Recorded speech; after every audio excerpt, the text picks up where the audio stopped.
Garden well pumps can be a wonderful addition to the beauty of your garden. But wouldn't it be a lot more fun if it actually worked? We're here to fix that. We're calling this project the Garden Well. And before you do this for your own garden, there is one thing that has to be done first. You need to know your ground. You need to know what's under your feet before you ever twist an auger. And that's because, hey, you got the wrong kind of soil. The auger might not go. You hit a gas line, a water line, a power line, you'll wish you hadn't dug at all. So again, you need to know your ground. That might mean a test hole. That might mean talking to some local well drillers or your neighbors. But you need to know what's down there because you got to have the right soil for this system to work. I've drawn a high-tech diagram here of what's in my soil. I know that the top 10 to 12 feet is some fine glacial silt. Below the silt, I've got glacier-deposited gravels that may possibly go on forever. But it doesn't really matter because I know that the water is down there at about 15 feet. I have a very high water table, which makes my task probably considerably easier than where you are. Water tables are essential.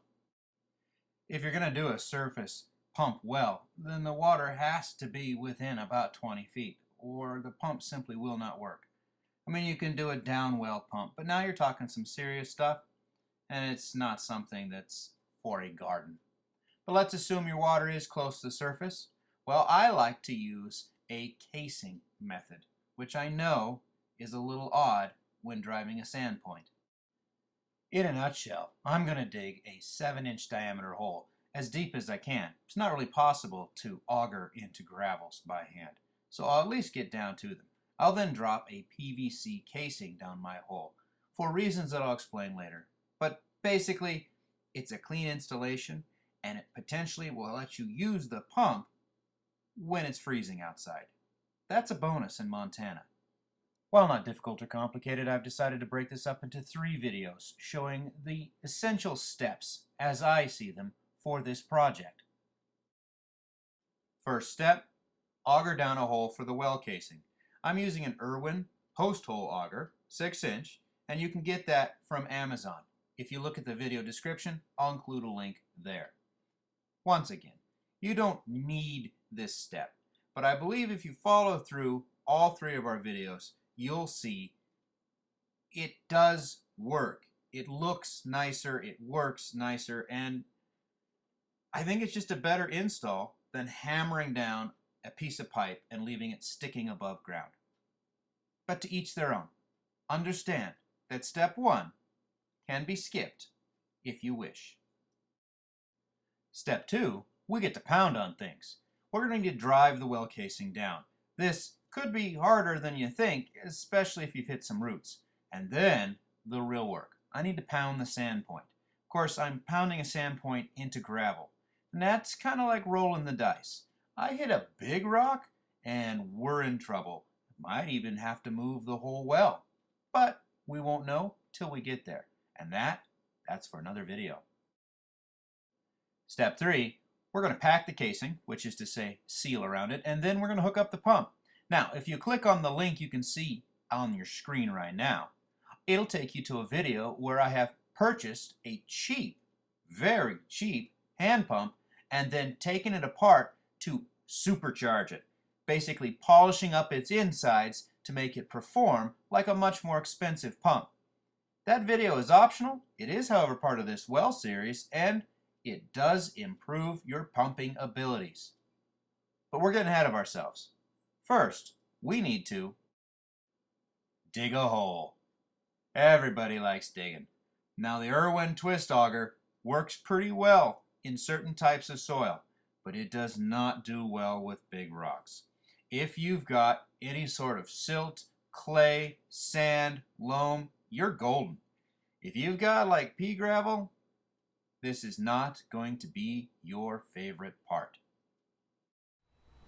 Tools you're going to need to dig the hole. You're going to need a post hole auger. This is an Irwin 6-inch auger. This actually digs a 7-inch hole. And then some extension pipes.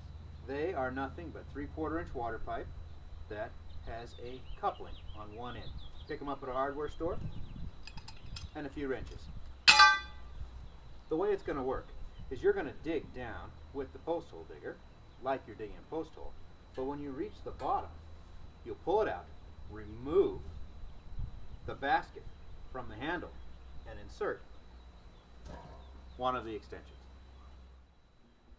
For the location of the pump, we've decided on this little corner of the front house landscaping. Getting your auger started straight can occasionally be difficult, but it's a very simple process. You merely twist it while putting a little downward pressure. It screws itself into the earth, filling its basket with material. When it's full, you pick it up and dump it in a wheelbarrow, in a pile, whatever you've got going. It will be necessary to get a handle on how many turns it takes to fill the basket in your soil, because there will come a time when you can no longer see it, and you'll be doing it basically by feel.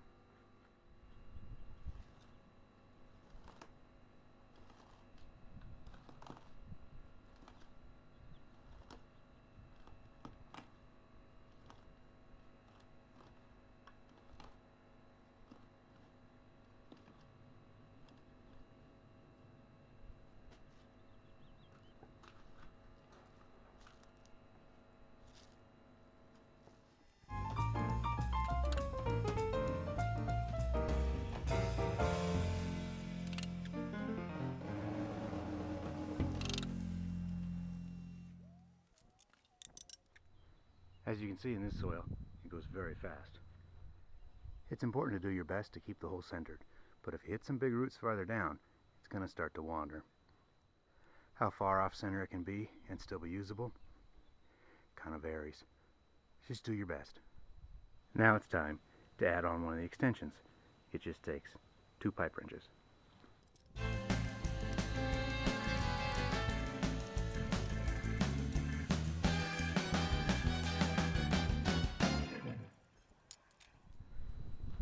There's no need to tighten the extensions. It'll tighten itself in the hole. It is worth noting that each time you add an extension, the whole system gets more and more unwieldy.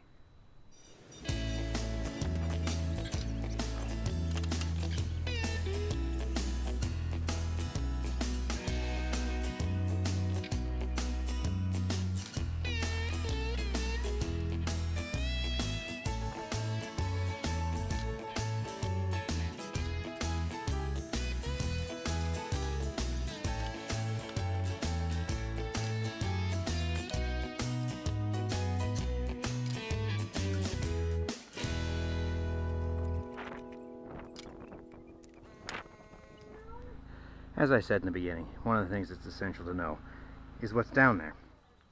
Down there, before I started, I knew that I should find 10 feet of silt and then about 80 feet of river gravel laid down in the last ice age.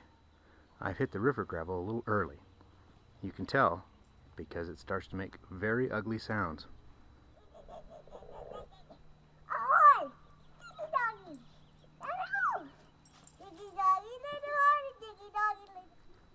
When you hit the gravel, it's going to be a continual law of diminishing returns. I know, because I tried. I made some pretty serious modifications to the post hole digger, all of which have been removed during my last attempt, and nothing really helped. Basically, I just dug a larger and larger pocket underground. That's not helpful. So, more or less, when you hit gravel and you can no longer pull up baskets of material, you're done.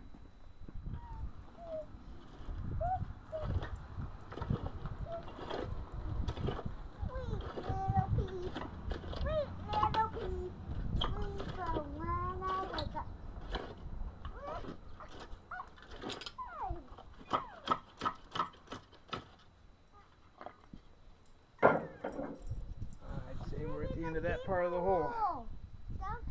Oh, and it went down crooked. So, let's hope the PVC is flexible, because we'll be hammering it down there.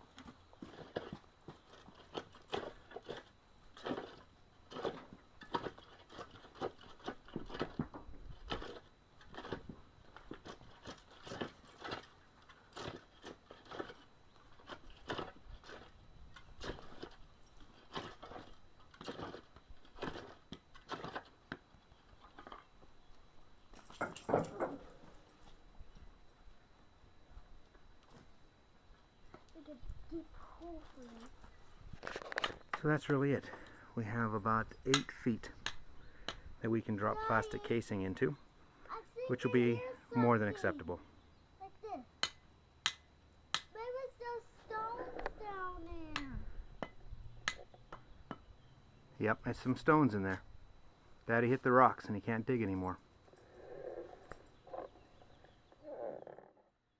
Now, if it was up to me, I would have chased that hole down maybe another 10 feet.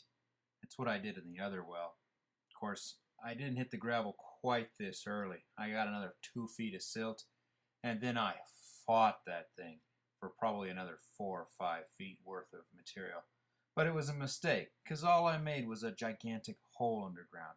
Also, once you hit water, it's over. Trust me, you can't pull material in the basket up through the water. It just flows out. I tried everything I could think of, including welding on wire shrouds. I mean everything. So once you hit water, it's done.